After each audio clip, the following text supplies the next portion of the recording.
کر لیں۔ آپ کو پتہ ہے نا کہ وہ مہمان تو اور آنے تھے، مگر رات جب حفیظ صاحب نے مجھے فون کیا کہ آپ اویلیبل ہیں، میں نے کہا میں آپ کے لیے اویلیبل ہی ہوں۔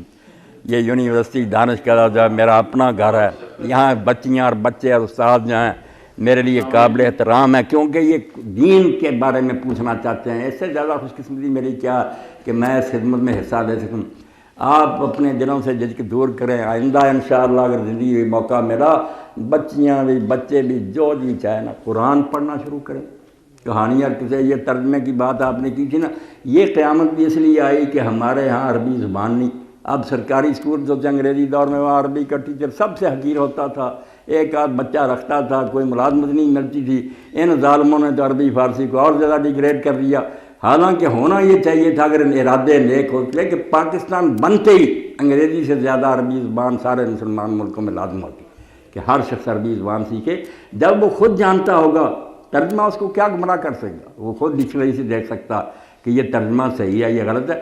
آپ حیران ہوں گے کہ مغرب کی طرف، مکہ سے پرلی طرف افریقہ اور سوڈان اور الجزائر وغیرہ اسپین تک، کیونکہ امام مالک کا مذہب پھیلا، ان کے امام مالک کا فتویٰ تھا کہ مسلمان کے لیے عربی زبان سیکھنی فرض ہے، سب عرب ہو گئے، ان کی اپنی زبانیں گم ہو گئی ہیں، سب عربی بول رہے ہیں۔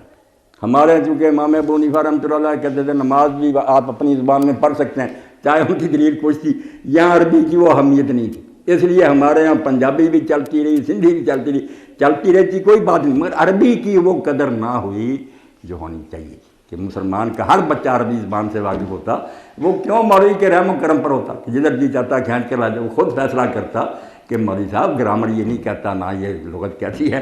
تو آپ عربی سیکھنے کی کوشش کریں۔ اب تو ماشاءاللہ شہر میں بھی بہت سی کلاسیں شروع ہو گئیں، آدھا گھنٹہ ہے اس میں بچے بچیاں جاتے ہیں نا، تو چند مہینوں میں وہ خود ہی صحیح ترجمہ کرنے لگتے۔ عامر سہیل صاحب بھی پڑھا رہا ہے اور بھی کئی ساتھی۔